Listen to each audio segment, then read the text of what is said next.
No. All right, look, Brown is not the only Pro Bowl talent missing from training camp as running backs Melvin Gordon and Ezekiel Elliott continue to hold out for new contracts. And you know what? They'll let just about they'll let anybody in here these days. Oh, look who's back. We say hello and happy to say hello to our own Ed Werder, who joins us from Cowboys camp in California. And Ed, let's just get right to it, though, shall we? We'll start with the latest on Zeke Elliott's holdout. Well, Wendy, what were the chances of me reporting from Cowboys training camp before Ezekiel Elliott reported to Cowboys training camp? Sadly for Jerry Jones, that's where we are. There's obviously no question the Cowboys have been impressed by Tony Pollard. But for Jerry Jones the other night to watch him carry 4 times in a preseason game and conclude he's ready to carry the load, as he said, if necessary, seemed an attempt to play on any insecurities Ezekiel Elliott might possess about being absent from training camp. I doubt it had any significant impact on the psyche of a player who's led the NFL in rushing in 2 of his 3 pro seasons.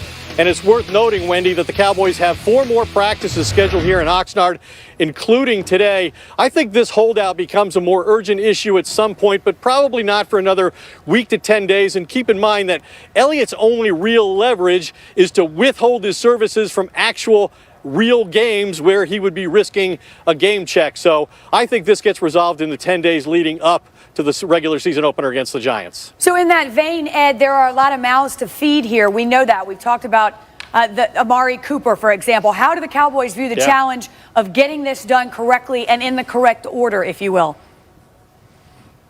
Yeah, I don't really think there is an order. Talking to Stephen Jones, he said that, we can multitask and this is not as time intensive as you might think.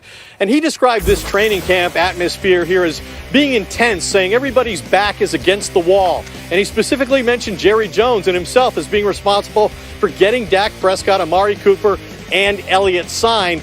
Look, Wendy, Jerry Jones is 76 years old. He has a head coach he wants desperately to succeed, working in the final year of his contract. He has an offensive coordinator calling plays for the first time in his young career, and they think this is the most talented, complete roster they've had since those 1990 Super Bowl teams. It's hard to imagine that eventually Jerry Jones is going to decide to start the season without his best player, Ezekiel Elliott. That all makes a lot of sense. And Ed, new guy buys the drinks. I think this still counts, so we're ready. As I was saying 3 years ago. Glad to have you back, my friend. With week 1 of the NFL preseason in the books, we get our first look at some highly touted rookies. Who stood out the most? Our preseason standouts on deck. And the quarterback battles heating up around the league. Will Dwayne Haskins turn the page after a rough debut? How about Josh Rosen? And even Coach Brian Flores isn't sure what happens there. Thought Fitz was off target on a few throws as well.